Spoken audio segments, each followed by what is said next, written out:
Hallo liebe Hausbauhelden, ihr sucht Gartenideen für einen pflegeleichten Garten, der bei den heißer werdenden Sommern auch nicht vertrocknet, wenn ihr in Urlaub seid und trotzdem gut nutzbar für Mensch und Tier, sprich keine Steinwüste ist. Wir haben Gartenbauer Jürgen Wolf gefragt, was da bei Pflege und Auswahl von Pflanzen und Schnitt von Hecken und Rasen zu beachten ist und wie viel Zeit man eigentlich wirklich für die Pflege von einem Garten braucht. Die Antworten gibt es in diesem Video.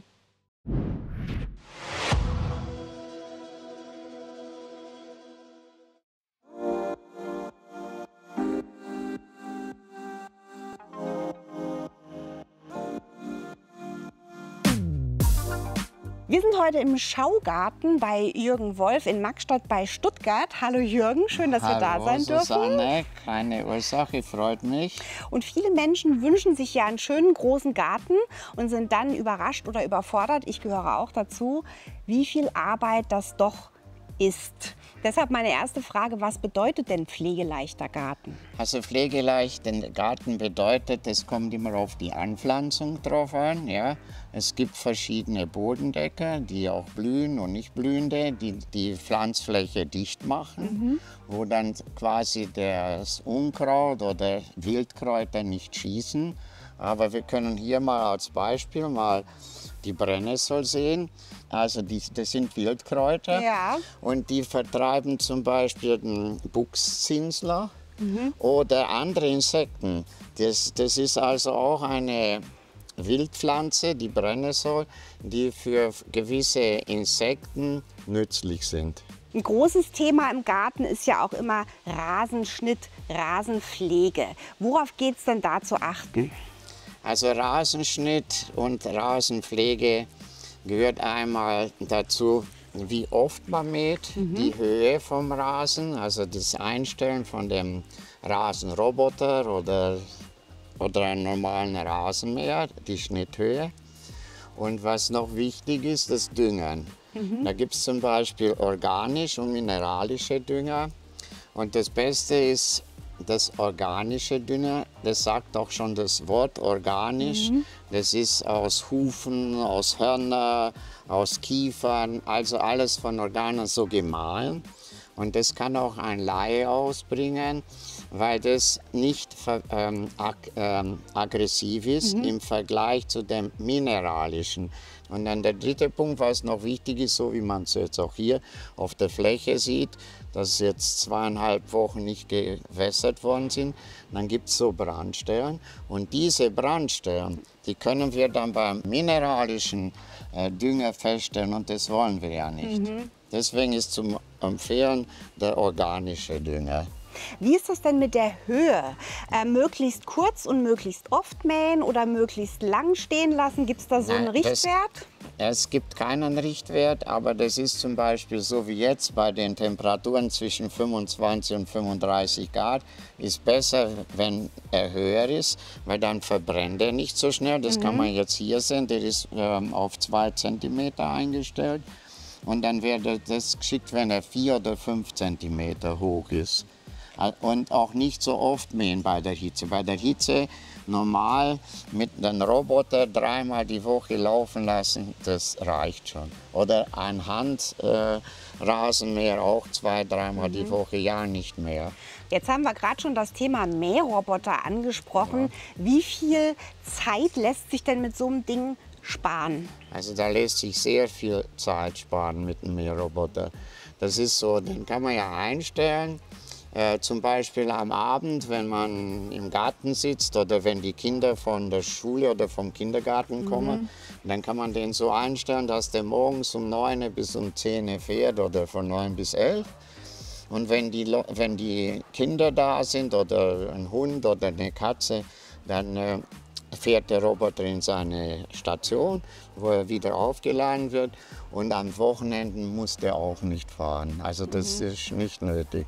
Und ist auch natürlich sehr viel zeitsparend, weil der fährt immer wieder, der fährt auch kreuz und quer. Der hat so seine Diagonalen das auch für den Rasen gut ist. Mit dem Handrasenmäher fährt man immer zum Beispiel, so wie man das jetzt hier sieht, die langen Flächen, ja, und nicht quer, weil das dauert ja auch länger, ja. Und der fährt, das kann man jetzt bei dem sogar gleich sehen, der fährt auch kreuz und quer. Also, und das ist für den Rasen auch gut, nicht immer eine Richtung. Warum ist es denn wichtig, dass so ein Mähroboter nicht nachts läuft? Es gibt ja immer wieder da dieses Problem mit Igeln, Kleintieren. Ja, also es kommt darauf an, wo also wir haben hier Igeln, bei uns würde der nachts nicht laufen. Aber mittlerweile hat man, das kann man vorne sehen, es sieht so wie ein Spoiler von einem Auto aus, haben die das so konstruiert, diese letzten Modelle, dass wenn ein Tier oder ein ganz kleiner Widerstand, dann bleibt er stehen. Also der kann keinen Igel überfahren. Okay.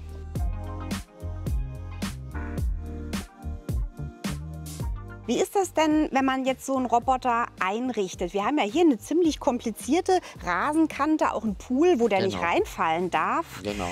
Da muss man schon ein bisschen Zeit einplanen, oder? Da muss man Zeit einplanen. Also ich würde sagen, hier bei uns haben wir 40, 80, 100 Laufmeter. Und da haben wir eine knappe Stunde gebraucht. Da gibt es einen Knopf, wie bei diesen ferngesteuerten Autos. Und dann muss man mit der App vorausgehen und den Roboter einprogrammieren. Also jetzt zum Beispiel auf dieser Fläche gerade. Und dann hat er so einen Pfeiler, jetzt ein bisschen links, dann wieder gerade, dann hier wieder rechts raus. Und das kann man machen, aber wie gesagt, das ist aufwendig. Und außerdem, das war ja früher so, da hat man einen Kabel eingebaut, zum Erkennen, wo der fahren soll.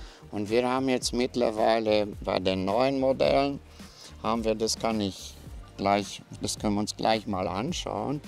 Also das ist die Station, wo er immer wieder auflädt. Er merkt das, wenn er wenig Strom und wenig Kraft hat, dann fährt er auf den schnellsten Weg in seine Ladestation. Und die Ladestation, da brauchen wir auf jeden Fall Strom dafür. Und die Verbindung von der Ladestation für die App, da braucht man nochmal einen Sender. Und den muss man dann Luftlinie, das ist zwischen 20 und 100 Meter. Natürlich, da darf also keine Bäume oder ein Gebäude dazwischen sein, dass die Verbindung stimmt. Und für den Sender braucht man natürlich auch noch mal eine Steckdose. Ja, Und ja. der Sender hat dann den Vorteil, dass das Ding genauer wird. Ne? Also Ja. man kann es auch ohne, aber Genau. dann ist das Genau. GPS nicht so genau. Richtig. Was eignet sich denn auch jetzt unter dem Gesichtspunkt pflegeleicht an Pflanzen für so einen Ja. Blühgarten? Ja, da können wir jetzt hier zum Beispiel auch ein paar Beispiele zeigen. Und so wie wir es vorher gesagt haben, neben dem Buchsbaum sehen wir jetzt hier die Brennnessel. Ja? Dann gibt es Storchenschnabel, dann gibt es schöne blühende und duftende Sachen, die auch für uns, für den Menschen natürlich ideal sind. Ja? Oder dass wir den Geruch wahrnehmen. Und da können wir jetzt zum Beispiel hier, es gibt Bodendecker, die ganz zumachen, so wie zum Beispiel jetzt hier. Und dann gibt es Bodendecker, die noch Luft dazwischen haben. Also wo man zum Beispiel, wenn man das nicht möchte, so wie hier, das Unkraut oder eigentlich heißt es kein Unkraut, das ist ein Wildkraut, ja, dass man das dann zupfen kann und dann den Boden zeigen kann. Also ich habe zum Beispiel viele Lavendelsorten wegen dem Duft oder auch Waldmeister bei mir als Ja, Bodendecker, Waldmeister auch sehr gut. der schön aussieht und der auch wirklich dicht macht mit den Jahren. Ne? Ja. Das ist wirklich eine schöne Sache. Oder auch fette Henne. Denn der nächste Punkt ist ja noch der Gießaufwand. Genau. Die Sommer werden heißer und trockener. Ja. Wir haben, glaube ich, da hinten das klassische Beispiel, so eine schöne Hortensie. Ja, das können wir uns gleich mal anschauen. Die braucht viel Wasser, die Hortensie, und dann lässt sie gleich den Kopf hängen. Die Das kann- erholt sich aber wieder, ne? Die erholt sich Ja. wieder. Die ist jetzt vor 24 Stunden gewässert worden. Und das wird dann heute Abend wieder, und die erlaubt sich wieder. Also das ist kein Trockenschaden. Das ist, Das heißt, so Dickblattgewächse oder Pflanzen, die jetzt nicht so unter Wasserstress geraten, sind auf jeden Fall auch zu empfehlen für einen Garten, den ich nicht jeden Tag gießen möchte. genau. Genau, weil das Wasser ist auch nicht billig und die Leute wollen ja, es geht ja nicht nur ums Gießen und ums Mähen, es geht ja auch um die Pflege. Ja, und düngern sollte man auch und zum Beispiel auch die Stauden, Bodendecker, die soll man auch mindestens einmal im Herbst düngern. Empfohlen wird sogar zweimal und der Rasen, die Rasenfläche 4-mal im Jahr. Wie ist das denn mit Sträuchern und Hecken? Das haben ja viele so am Rand vom Garten. Wie oft muss man denn sowas oder darf man sowas schneiden? Also es kommt darauf an, was für Heckenpflanzen wir haben. Und die darf man vor Ende Juni, Mitte bis Ende Juli nicht schneiden, die Hecken. Egal was für eine Hecke. Und ab Ende Juni darf man einen ersten Schnitt machen. Zum Beispiel Eiben, Liguster.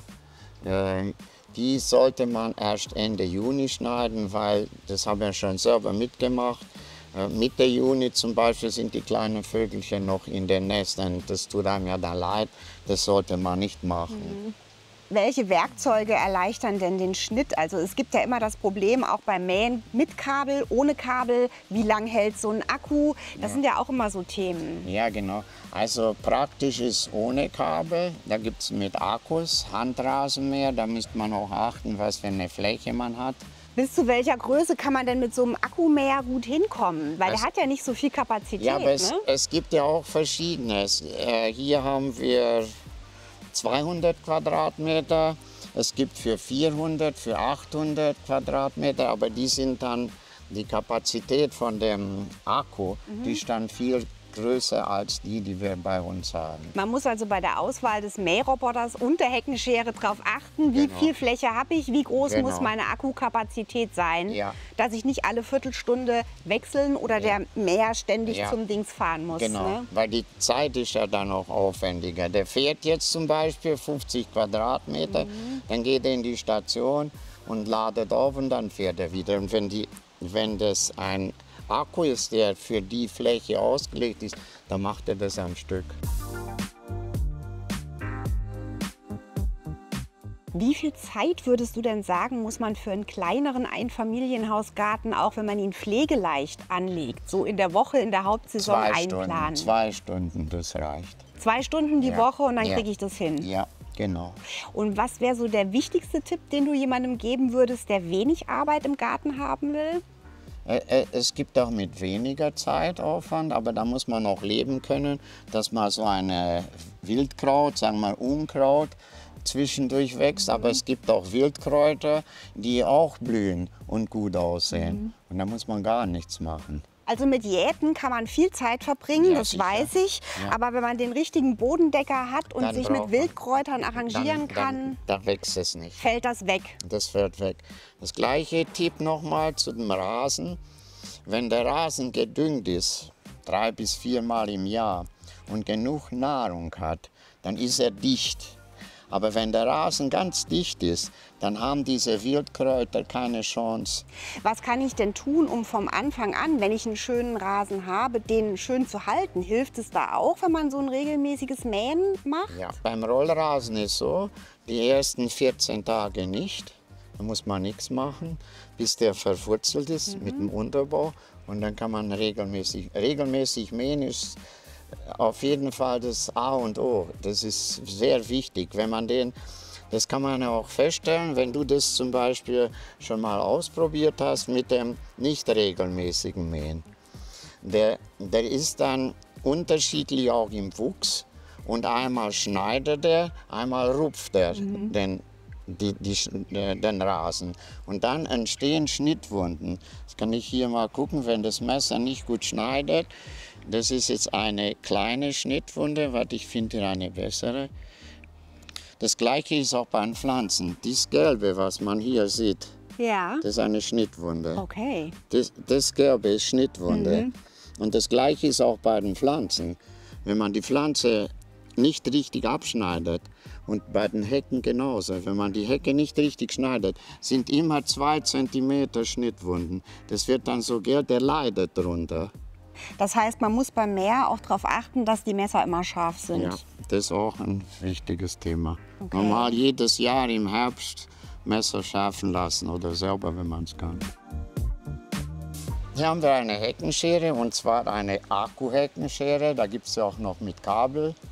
Die meisten werden das mit dem Kabel kennen, weil die schneidet so lange, bis man ein Kabel durchgeschnitten hat.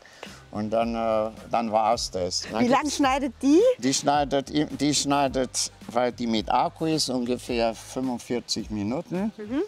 Und ist natürlich auch praktisch, hast nichts, wo dich behindert, und auch leicht. Und dann gibt es noch mit Motor.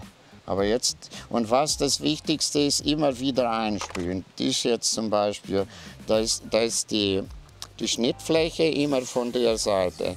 Einmal so, das reicht schon. Und dann hat sie immer gute Schmierung, dann werden die Messer auch nicht so schnell stumpf. Und wie oft macht man das? Alle Stunde mal, aber im privaten Garten schneidet man ja nicht eine ganze Stunde am Stück. Du brauchst ja auch die Kraft dazu, die eine Stunde so zum Heben. Ich will's nicht. Ja. Also einmal, immer bevor man anfängt zum Schneiden, einmal sprühen und dann war's das. Und jetzt kann ich euch mal zeigen, wenn eine gut geschärfte Heckenschere eine Hecke schneidet, da gibt es keine Schnittwunden, und das will ich euch jetzt mal vorführen.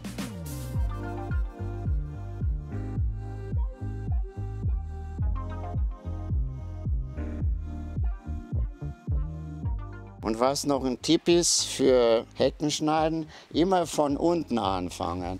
Weil wenn ich jetzt von hier anfange, dann fallen diese abgeschnittenen Sachen hier drauf, und dann sehe ich nicht mehr, was geschnitten ist und was nicht geschnitten ist.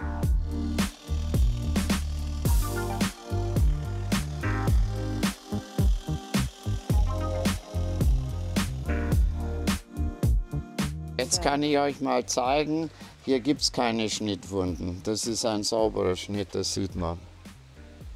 Und wenn die jetzt gequetscht wäre und nicht geschnitten wäre, dann würde die nach einem Tag 2 cm gelb werden. Und das ist hier nicht der Fall, weil die Heckenschere sehr scharf ist und gut schneidet.